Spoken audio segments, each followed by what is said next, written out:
Elhamdülillahi Rabbil alemin ve salatu ve selamu ala men la nebiyye ba'dahu amma ba'd. Deməli, Allah Azze ve Celle'nin izni ilə dərsimiz davam edir. Mövzu da nə idi? Namazın təzimi. İlk hər şeydən öncə deməli, qardaşlar, xatırlatma eləyək. Dərsə gələndə Allah spontanasına çalışaq, hamımız niyyətimizi düzəldək. Yəni, həqiqətən insanın niyyətinə görə Allah qatında dərəcəsi və etdiyi əməldə əcrinin əzəmətli olub-olmaması onun üzərində tərtib olunur. Yəni, Allah Resulü sallallahu aleyhi ve sellem nə deyir? İnnəməl ə'məlu bin niyyət.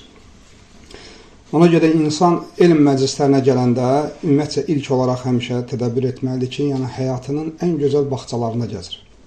Yəni, gəzdiyimiz, bu dünyada gəzdiyimiz ən gözəl bağçalar ki var, bağlar, bağçalar, ən gözəl gəzməli yerlər nədir?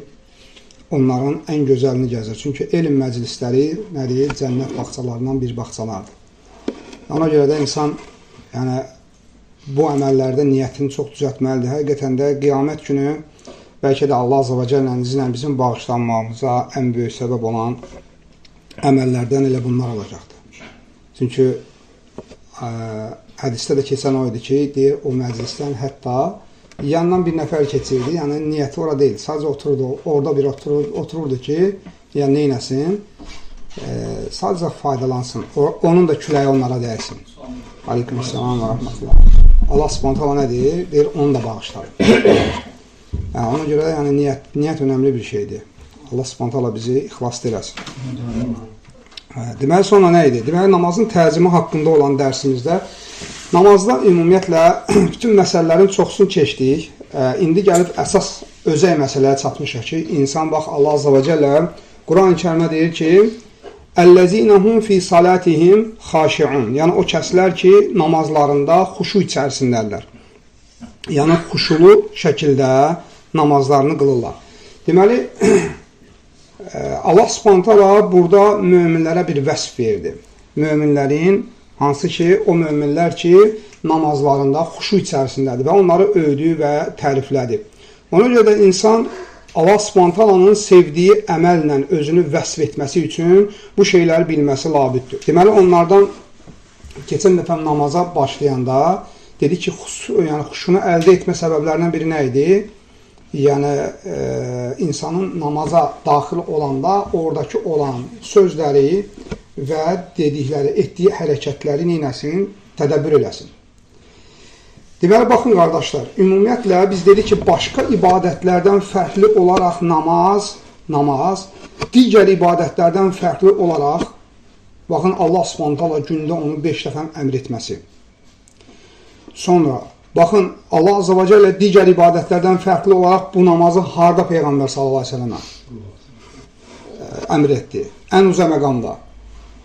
Və baxırsınız, heç bir vasitəsiz. Başqa əhkamlar hamısı nədir? Cəbrail aleyhissalamdan gəlib. Allah subhanahu namazı birbaşa Peyğəmbər sallallahu aleyhi ve sellemin özünə əmr etdi. Və həmçinin də bunları düşünəndə insan nə düşünməlidir? Baxın, Allah Azze ve Celle bu cür bir əzəmətli ibadətə xüsusi sözlər və xüsusi hərəkətlər qoyubdur.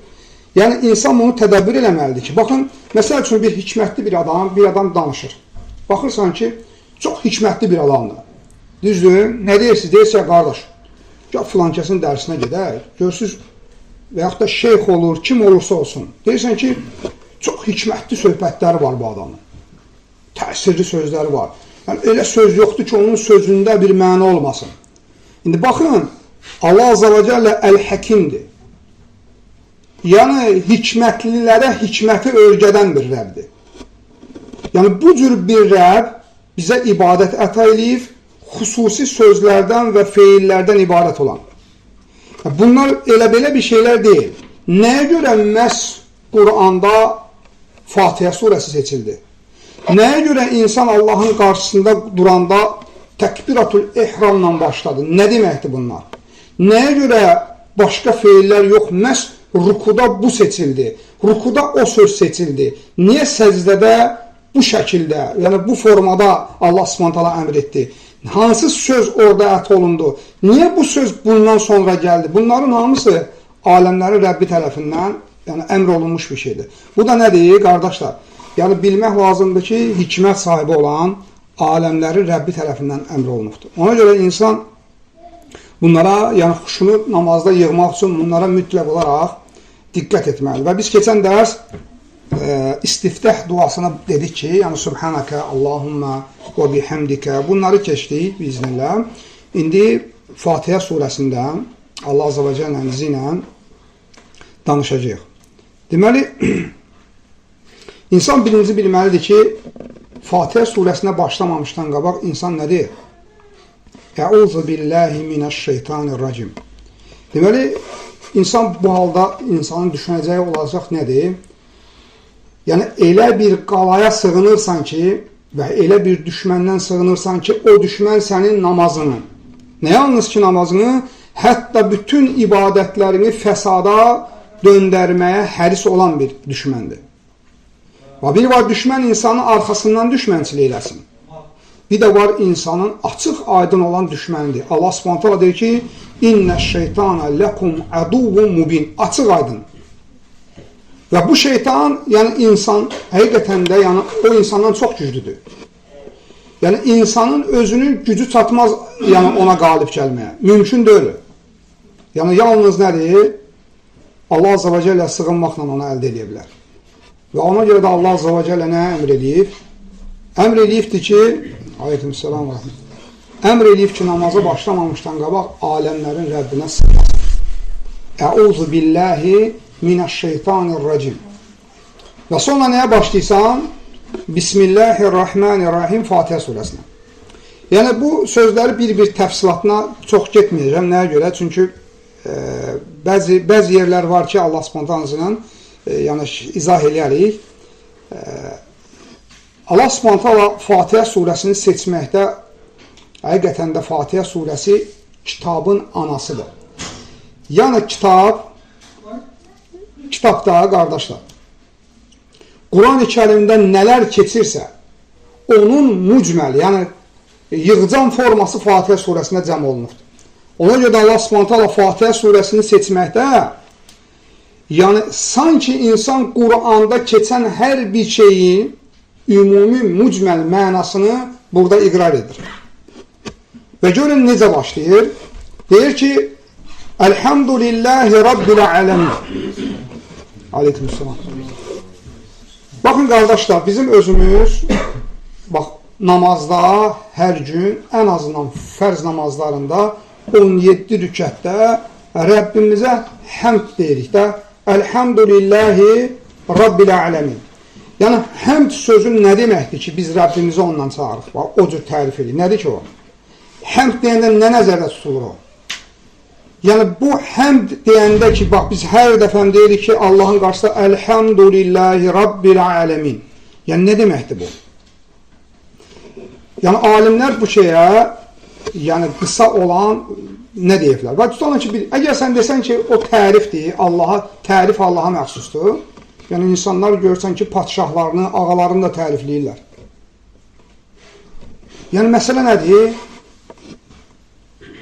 Həmd sözü, deməli, təriflədiyini, yəni, həmd etdiyini bütün kamil sifətlərlə vəsf edərək, sevib və onu təzim edərək onu tərifləməyindir. Sevib və tərif edərək, yəni və əzəmətləşdirərək. Ola bilər ki, kimsə əzəmətləşdirsin, lakin onu sevməsin. Ola bilər kimsə onu sevsin, amma əzəmətləşdirə bilməsin. Yəni, insan bilməlidir ki, aləmlərin Rəbbi bütün kamil xüsusiyyətlərə malik olan Rəbdir. Və bunu o cür iqrar edərək Fatihə surəsini başlayırsan. Elhamdülillahi, yəni bütün kamil sifətlər, tərifə layiq olan, yəni sözlər və əməllər, vəsflər, hamısı aləmlərin Rəbbi olan Allaha məxsusdur. Və aləmlərin Rəbbi də biz deyəndə, baxın qardaşlar, insan həqiqətən də bəzən görürsən ki, belə deyək ki, başını aşağı salıb gəzir, başını qaldırıb göyə gəzir, hara fırlasan, hər hansı bir aləmlə rastlaşarsan. Başını aşağı salıb gəzirsən, görsən nə qədər qarışqa, qarışqanın da bir balacası var, gözə görsənməyəni, ondan böyüyü var, uçanı var, nə qədər həşaratlar var, nə qədər baxırsan quşlar, heyvanlar, mələklər, cinlər, dənizdə nə qədər var, bunların hamısı özlüyündə bir aləmdir.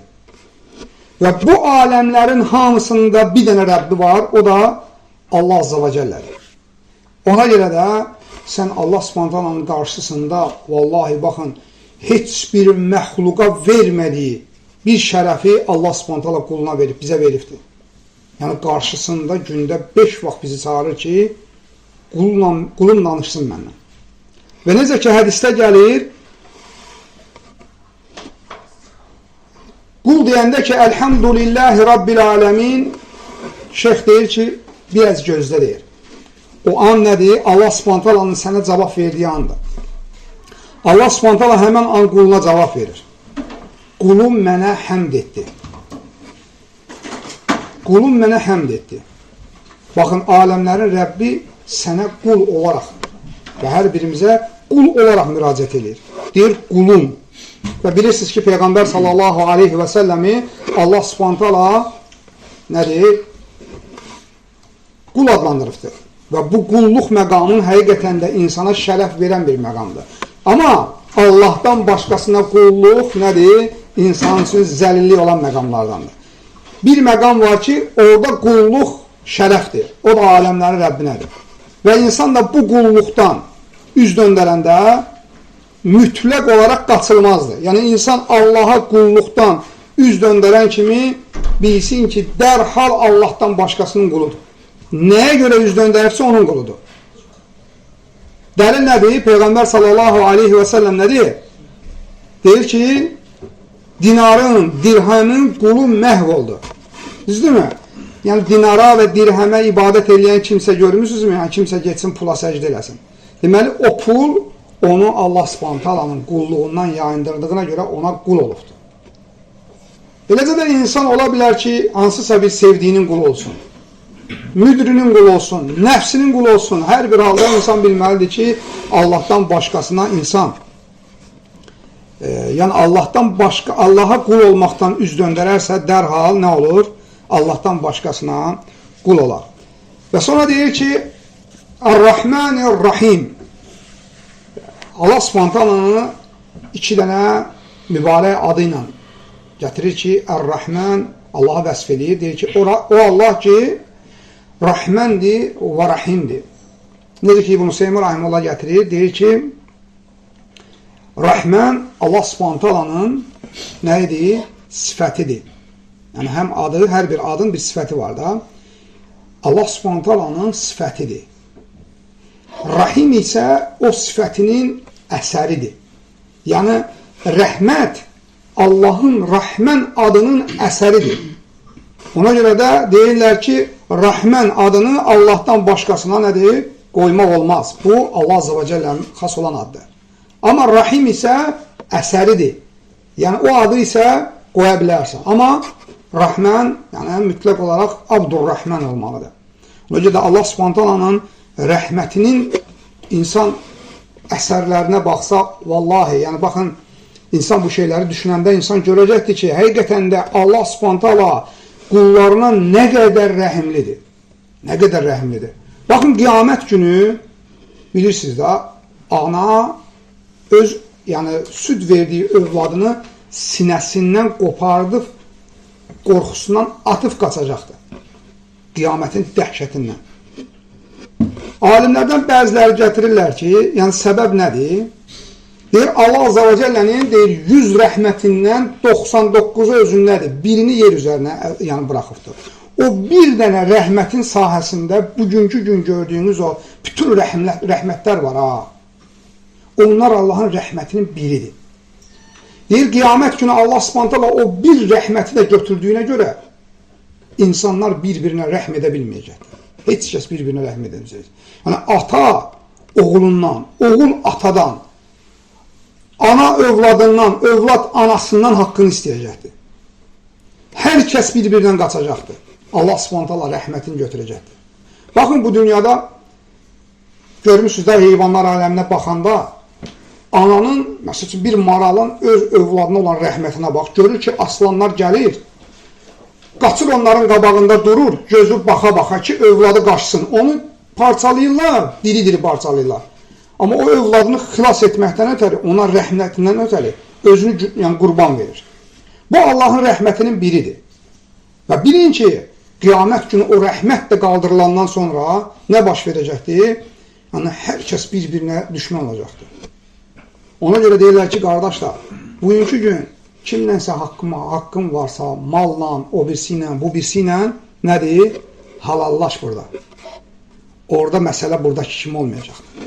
Orada pul, dinar, dirhəm, manat, dollar söhbəti olmayacaqdır. Orada həsənətlərlə olacaqdır. Etdiyin, qıldığın namazlar, tutduğun oruçlar, etdiyin zikirlər, nə bilim nə qədər nafilə, sədəqə, həgər hələm o da bir əcr qazanmısansa, götürülüb, hissə-hissə haqq sahiblərinə qaytarılacaqdır. Sənin əziyyət çəkdiyin o namazlar var, ha? O tutduğun oruçlar var, ha? O qiyam-ı leyl, zikir, sədəqə, hələm əgər onlarda da ixlaslı olmuşuqsa, onları bax, etdiyimiz, qeybət etdiyimiz, haqlarına girdiyimiz insanlara götürüb, gözəl şəkildə verəcəklər. Sən istəsən də, istəməsən də. Ona görə də baxırsan ki, nədir, qardaşlar? Yəni, Allah Subhanahu Ər-Rəhmən adını insan düşünəndə, görürsən, insan Allah Azza və Cəllə nə qədər rəhm sahibidir, nə qədər rəhm edibdir. Və insan bilməlidir ki, xüsusən insan öz üzərində Allahın ona bəxş etdiyi rəhmətinin əsərini düşünməlidir. Ümumidən savayı, yəni xüsusi. Bunları, qardaşlar, namazın içində fikirləşmirsən, ha? Namazdan qabaq bunları, insanın halı budur. Yəni, insan namazı üçün hazırlaşmalıdır. Ki, bu onun halı olsun. Yəni, namazda sən Ar-Rahman, Ar-Rahim deyəndə bu sənin yadına düşsün.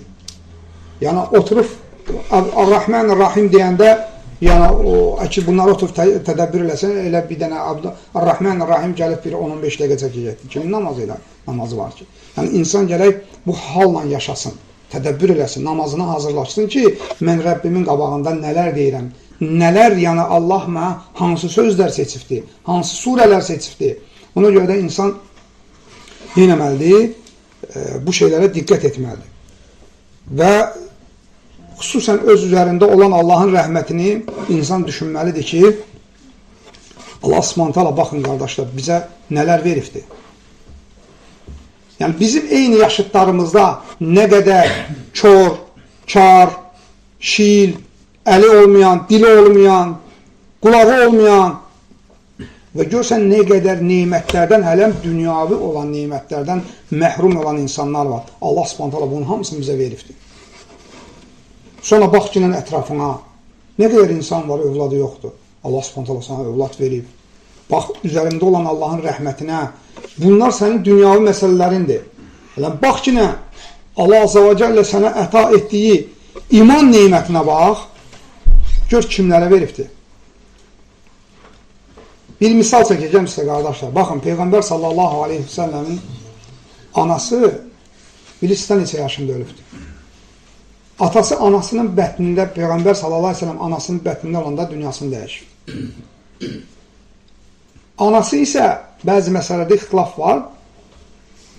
Doğru rəyə yaxın, yəni 4 yaşında olanda Peyğəmbər sallallahu aleyhi və səlləm anası dünyasını dəyişir. Və müşrik olduğu halda ölür. Məkkənin fəthində Peyğəmbər sallallahu aleyhi və səlləm Mədinədən Məkkəyə gəldiyi zaman Allah Subhanahu istəyir ki, ya Rab, olarmı mən anamın qəbrini ziyarət edim? Allah Subhanahu izin verir ona. Deyir, get ziyarət edin. Və deyir, ya Rab, olarmı mən anam üçün bağışlanma diləyim? Allah Subhanahu ona izin vermir. Bir Peyğəmbər, hansı ki Xalilullahdır, Allahın dostudur. Aləmlərin Rəbbinin dostudur. Allah Subhanahu onu dost seçir özünə. Yer üzərinə qədəm qoyan bəşəriyyətin ən xeyirlisi aciz halda anasına şəfaətçi ola bilmir. Nəyə görə, qardaşlar? Çünki o iman neymətini Allah Subhanahu onun anasına verməmişdir. Nə anasına, nə atasına, nə sevdiyi əmisinə, nə babasına, heç birinə qardaşlar. Allah Subhanahu taala o imanı bizə heç bir zəhmətsiz əta edibdir. Yəni bilirsiniz nə deməkdir bu? Yəni o deməkdir ki, Peyğəmbər sallallahu aleyhi ve sellem ümməti üçün şəfaətçi olanda, əgər bu şey üzərində ölsək, imanı üzərində, Allah Rəsulü sallallahu aleyhi ve sellem bizim üçün şəfaətçi olacaq, amma anası, atası üçün ola bilməyəcək. Yəni bu da bizi düşündürməlidir. Bu Allahın rəhmətidir, qardaşlar. Allah Subhanahu taala bunu bizə əmanət olaraq veribdir. Nəsəbimizə görə, hansısa rayondan, ölkədən olduğumuza görə yox. Nə qədər ərəblər var, ərəb dilində bilirlər. Vallahi görürsən ki, iman sıfırdır, yoxdur. Asidlər, fasikdilər. Gör harda SSR-nin tərkibində yaşamış şirkin və batil əqidələr üzərində yetişdirilmiş bir toplumun içərisindən Allah Subhanahu taala seçdi və bir topluma hidayət verdi. Və bu İslamın içində hələ nə qədər firqələr var. Allah Azze ve Celle onların da içindən neynədir? Xüsusən seçdi səni. Ona görə bunların hamısı, qardaşlar, Allahın rəhmətinin, yəni bizim üzərimizdə olan Allahın rəhmətinin əsərlərindəndir. Və insan bunları namazdan qabaq və namaz əsnasında da xəfif olaraq bunları ağlından keçirməlidir. Sonra nə deyir? Maliki yevmiddin. Yəni, qiyamət günün sahibi deyəndə, əslində, Allah Subhanahu taala bütün günlərin sahibidir. Bütün günlərin sahibidir Allah Subhanahu taala. Lakin orada xüsusən qiyamət gününün sahibi nəyə görə qeyd edir? Yəni, padşahı, ağası Allah Azze ve Celle'dir qiyamət günü. Və bu dünyada olan ağalıqların, bu dünyada kimə Allah Subhanahu taala sahiblik veribdirsə, hamısı nə iləndir? Ərəb dilində ona izafə deyirlər da. Yəni ki, nisbi veribdir. Misal üçün, hər şeyin sahibi heç kəs ola bilməz. Evin sahibi, yəni Allah Subhanahu taala ona evin sahibi, ona ərəb dilində izafə deyirlər. Yəni ki, söz necə bilməməli, Azərbaycan da izah edeyim onu. Yəni, nisbi bir sahiblikdir. Nisbən. Kamil olan sahiblik deyil. Yəni, misal üçün, maşının sahibi, şəhərin sahibi, amma heç kəs eşidə bilməzsiniz ki, deyilsin ki, hər şeyin sahibidir. Və Allah Azze ve Celle bu dünyada kimlərə ki, o nisbi sahiblik veribdir, padşahlıq verib, ağalıq, onların hamısını onların əlindən alacaqdır. Heç kəs heç nəyə sahib olmayacaqdır. Heç kəs heç nəyə olmayacaqdır. Maliki yevmiddin, Allah Subhanahu taala verdiyi bütün nisbi olan sahibliklərin hamısını alacaqdır. Heç kəs heç nəyə malik olmayacaq. Tək aləmlərin Rəbbindən başqa. Allah Azze ve Celle o gün üçündə deyir ki, yəni, Maliki yevmiddin. Bu da sənə namazda, baxın, Ar-Rahman Ar-Rahim deyəndə bütün Allahın adları və sifətləri, gözəl adları və sifətləri yadına düşməlidir. Ki, Quranda bunlar hamısı keçir. Bunlar hamısı bunun üzərinə cəm olubdur. Maliki yevmiddin, qiyamət haqqında olan bütün hədələr, cənnət və cəhənnəm hamısı, yəni bax, bu ayənin üzərində tərtib olub. Allah Azze ve Celle elə bir məlikdir ki, hər şeyi idarə edən, öz kürsüsü üzərində olaraq elçilərini yer üzərinə göndərib, öz əmr və qadağalarını qullarına çatdıran bir padşahdır. Elə bir padşahdır ki, onun əmrlərini yerinə yetirənləri mükafatlandırar və onun əmrlərindən və qadağalarından çıxanları isə cəzalandırar. Elə bir padşahdır ki, onun mükafatı cənnətdir. Elə bir padşah yer üzündə tapa bilmərsən. Ki, Allah Azze ve Celle kimi sənə əcrləri mükəmməl olan bir əcrlər versin. Allah Subhanahu taalanın əcri nədir? Cənnətdir. Və Allah Subhanahu taalanın əzabı kimi əzab verən də heç bir padşah tapa bilmərsən. Çünki Allah Subhanahu taalanın əzabı nədir? Cəhənnəmdir. Ona görə insan bilməlidir ki, Maliki yevmiddin deyəndə Allah Azze ve Celle'nin qarşısında duracağı və Allah Subhanahu taalanın huzurunda hesab verəcəyi bir padşahın qarşısında durur. Ona görə də İnsan bunları düşünməlidir və tədəbbür etməlidir. Və sonra gəlir ki, İyyəkə nə'budu və İyyəkə nəstə'in və bu da elə bir ayədir ki, bütün tövhid bunun üzərində nə olubdur? Bax, bunun altında, bu ayənin altında birləşibdir. Yəni, insan tövhid deyəndə, yəni İyyəkə nə'budu və İyyəkə nəstə'in deyəndə bütün rububiyyə və uluhiyyə və əsmə və sifət, bütün tövhidlər hamısı bu ayənin üzərində cəmlənib. İnsan bilməlidir ki, baxın, İyyəkə nə'budu deyəndə nədir? İyyəkə nə'budu deyəndə yəni biz yalnız sənə ibadət edirik və yalnız səndən kömək diləyirik. Ona görə də baxırsınız, Allah Subhanahu bu namazı qılıb, bax bu cür sözləri deyən nə qədər insanlar var ki, Allahdan başqasına ibadət edirlər. Nə qədər insanlar var ki, Allah Subhanahu bu ayələri oxuyurlar, Allahdan başqasından istəyirlər. Ona görə də insan tədəbbür etməlidir. Allahın qarşısında nələr dediyini dərk etməlidir ki, həqiqətən də mən Rəbbimin qabağında nə deyirəm. Və insan ümumiyyətlə çalışmalıdır ki, Allah Azza və Cəllədən başqasına ehtiyacını qaldırmasın. Və heç kəsin qabağında zəlil olmasın. Allah Subhanahu bizdən istədiyi də odur, qardaşlar. Heç kəsin, qardaş, heç kəsin. Ona görə də baxırsan, Peyğəmbər sallallahu aleyhi və səlləm sahabələrindən beyyət edəndə nə deyir? Ayaqqabınızın bağın belə Allahdan başqasından istəməyin. Allahdan istəyin. Nəyin var, qardaş? Vallahi, heç kəs sənə Allahdan rəhimli ola bilməz. Heç kəs Allahdan çox sənə səxavətli ola bilməz. Kiminsə qabağında nəyə görə acizliyini bildirməlisən? Bax, Allah Subhanahu bizə o zul deyənlər bir şey var, zəlillik.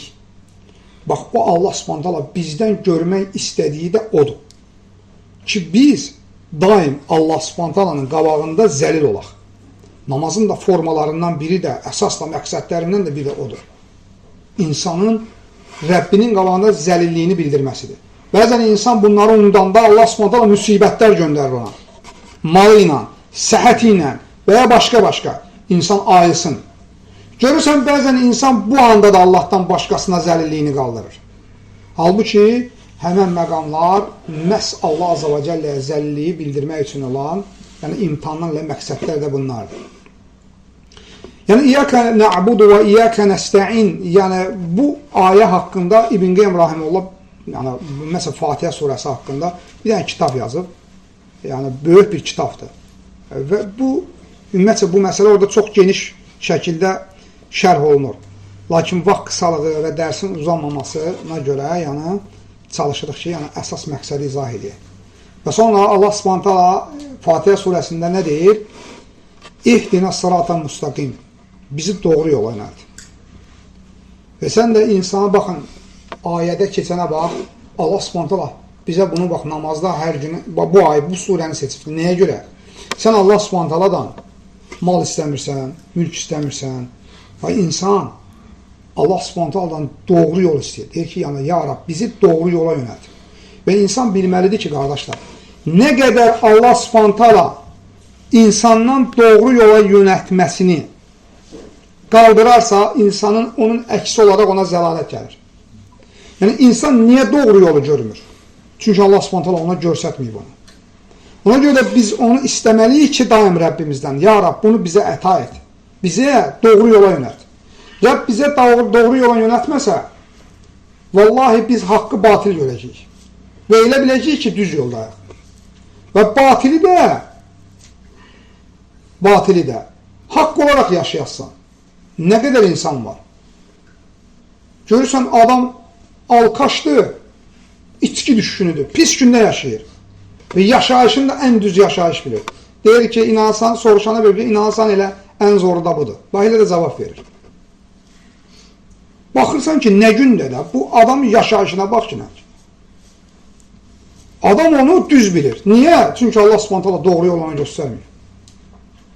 Və baxırsan, bidətçidir, bidət əhlidir, pis gündədir, başa salırsan, hədis, ayə, deyir, qardaş, biz elə ən doğru yolda budur. Yəni ona görə də qardaşlar, insan bu ayələri yəni tədəbbürlə danışmalıdır Allah Subhanahu qarşısında. Yəni bizi doğru yola yönəltir. Yəni insana həqiqətən də Allah Subhanahu doğru yolu yönəltməsə, insan zəlalətə düşür. Yəni görmür, haqqı haqq kimi görə bilmir. Və baxırsan ki, bəzən görürsən ki, bax imanı necə təsəvvür eləyək? Allah Subhanahu bizə elə bir projektor var, güclü işıq. Bax, insanın imanı güclənəndə o cür bir projektor kimi işıq verir sana. Sən ondan bütün çala, çoxur, yolda olan bütün maneələri görürsən. İnsan elədiyi günahlara görə, günah elədikcə o verilən işığın nuru azalır. O qədər azalır ki, o işığı tutub əyərinin altında görə bilmirsən. Bax, elədiyin günahlara görə. Ona görə insan çoxlu istiğfar etməlidir, Rəbbindən sabitlik istəməlidir ki, Allah səni o çalada, o çuxurda, şeytanın hilələrində, nə qədər hilələr var. Yəni, bilirsiniz, bəlkə də iblis qıraqdan oturub bizə gülür, deyir ki, bilirsən, mən nə oğlanların kürəyin qoymuşam, sən kimsən ki? Bilirsən, nə alimlər azdırmışam mən? Sən kimsən ki, səni azdırmaq nədir ki onun əlində? Yəni, nəyə öyünürsən, nəyə arxayınarsan? Bir dənə bilçi insan aləmlərin Rəbbinə arxayınlaşarsa, güvənərsə, nicat tapacaqdır, qardaşlar.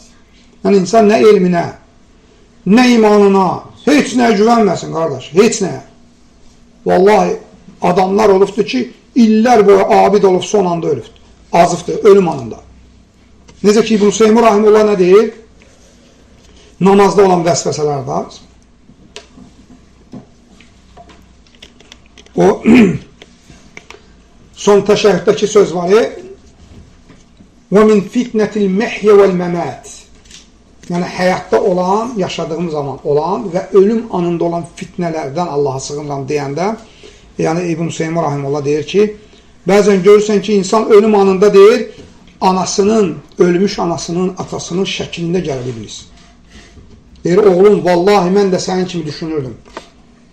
Mən gəldim, gördüm ki, burada haqq din yahudilikdir. Nəsranilik də ən düzgün din. Onu qəbul elə, oğul, mən də sən keçdiyini keçmişəm yəni. Və həmin an onu azdırır. Ona görə insan Allah Subhanahu o an üçün, həmin vaxtlar üçün, bax bu namazlar ki var, Allah Subhanahu bir çox insanların canını alıbdır, biz hələ möhlət içindəyik. Bəlkə də onlar bunları bilməyib getdilər, bu ləzzətləri tuta bilmədilər, Allah Subhanahu bunları bizə öyrədir. Bununla bizim qəlblərimiz dirilməlidir, qardaşlar. Allah Subhanahu nə deyib? Bəsirət üzərində ibadət edək deyə. Yəni ona görə, baxın qardaşlar, insan bilməlidir ki, ya Rəbbimizdən daim nə istəməliyik? İhtinəs sırat-ı müstaqim, bizi doğru yola yönəltir. Yaxşı, sırat-əlləzinə ənə'əmtə aleyhim, nemət bəxş etdiyin kəslərin yoluna. Kimlərdir onlar? Peyğəmbərlər, siddiqlər, haqq və təqva üzərində ölən alimlər, tabinlər, sahabələr. Yəni, bunlar insanı neynəməlidir? Baxın, Allah Subhanahu bunları böyük bir neymət bəxş edir. Yəni, insan neymət içərisində olanların deyir ki, yoluna bizi yönəldir. Qayril məğdubi, qəzəbinə düçar olanlar, vələddalin, yəni və nədir? Zəlatə uğrayanların yoluna yox. Və baxın, insan ümumiyyətlə, qardaşlar, doğru yolu Allah Subhanahu kimlərə dedi? Peyğəmbərlərə, siddiqlərə və bunun əksi də, doğru yolun əksi nə oldu? Allahın qəzəbinə düçar olub və yolunu azanların yoluna deyir, yox. Bunlar da kimlərdir, qardaşlar? Yahudilərdir, Allahın qəzəbinə düçar olanlar. Onlar da nəyə görə Allahın qəzəbinə düçar olmuşlar? Elm öyrəndilər, haqq gəldi onlara, lakin bildikləri elmə əməl etmədilər. Nəsranilər isə, zəlalətə uğrayanlar isə Allah Subhanahu elmsiz ibadət edirdilər. Şəhvətlərinə uyaraq, nəfsi istəklərinə uyaraq. Ona görə də buradan da bəlli olur ki, doğru yol deyəndən nə nəzərdə tutulur?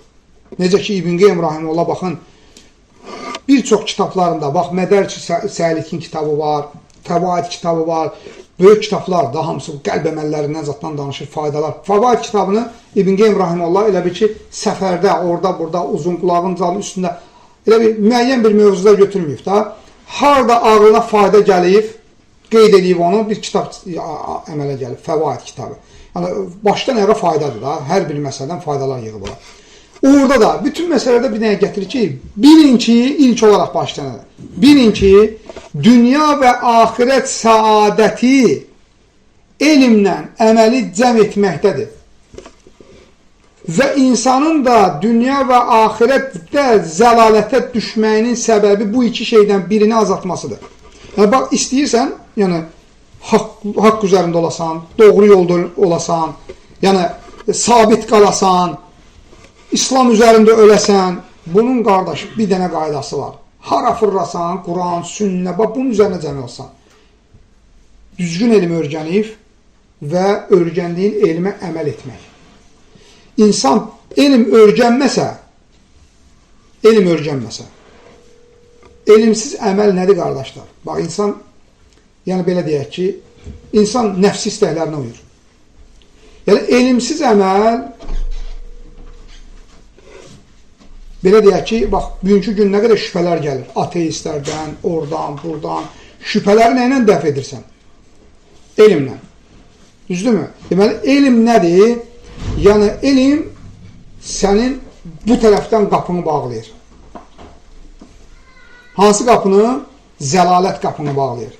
Yəni, sən yahudilərin vurulduğu qapı var, ha. Daha doğrusu, nəsranilərin elmsiz əməl edirlər. Sən elm öyrəndə bu qapını bağladın. Və sonra nə gəlir?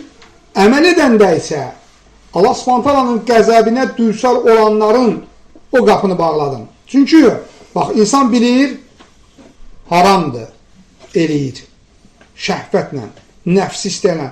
Bil ki, bu zəlalətin ilk addımlarındasan. Olmaz, eləyirsən. Olar, etmirsən. Aydındır. Və yaxud da edirsən, amma heç bilmirsən, olar, olmaz. Maraqlı deyilsən. Görürsən, bu olar, eləyirəm də, nə dəxli var ki? Yox, elə deyil. Elm, olar, edirsən. Bəli, olar. Ona görə baxırsan, qardaşlar, mömin nəyə görə Peyğəmbər sallallahu aleyhi ve sellem deyir ki, bu dünya möminin nəyidir? Zindanıdır. Niyə? Baxırsan, möminlərin də içində Allah bərəkət versin, imkanlı, varlı, bu da qardaşlar var ki, o nətər olur ki, türmədə olur, zindan da onun üçün. Bəli, zindandır. Niyə zindandır? Çünki o da yaşayışını əmr və qadağalar üzərində qoyur. İstədiyi kimi yaşaya bilir, istədiyini yeyə bilir, pulunu istədiyi yerə xərcləyə bilir. Yox, pul qazananda istədiyi kimi qazana bilir. Görürsən, qazanır deyir, neyini? Görürsən, bu halaldır, haramdır. Görürsən, bunu olar almaq olmaz. Görürsən, qadağalar içərisindədir. Əslində, həmən eyni səviyyədə olan pullu adam nə cür yaşayır? İstədiyini yeyir, istədiyini içir, istədiyi şəhvətinə gedir. Yəni, hər şey eləyir. Amma mömin görürsən, bu məhdudiyyətlər içərisindədir. Ona görə də bu dünya möminin nəyidir? Zindanıdır. Və Allah Azə və Cəldən istəyək ki, Rəbbim bu dərsimizi, bu məclisimizi bizim lehimizə etsin, əleyhimizə etməsin. Allah Azə və Cəllə bizi eşitib faydalanlardan etsin. Allah Azə və Cəllə bizi öz dərgahında daha xeyirli toplum içərisində Rəbbimizi zikr etsin. Allah Subhanahu bizi əfv etsin. Rəbbim bizim günahlarımızı bu məclis vasitəsi ilə, səbəbi ilə Rəbbim ağaçdan necə yarpaqlar tökülürsə, o cür bizim günahlarımızı əfv etsin. Allah Azə və Cəllə son anda, ölüm anında Rəbbim bizi sabit eləsin. Allah Subhanahu bizi elmi və əməli cəm etməyə müvəffəq etsin.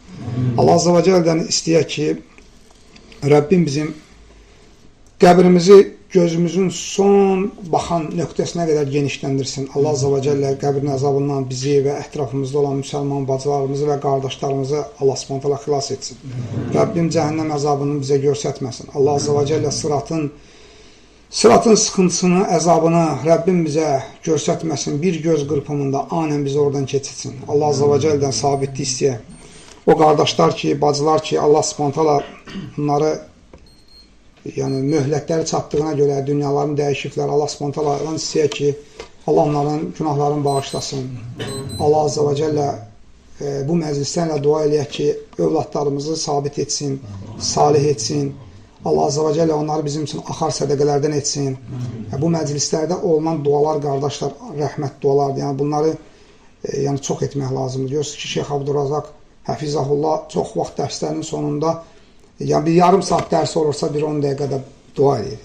Şeyx Həfizəhullah məclis, rəhmət məclisidir. Yəni bu məclisdə dua eləmək lazımdır. Və doğrusunu Allah bilir. Subhanəkallahumma Rabbena və bihamdik və nəşhədu an la ilahə illə ent nəstəğfirullaha və nətubu ileyh. Və fikum barakallah.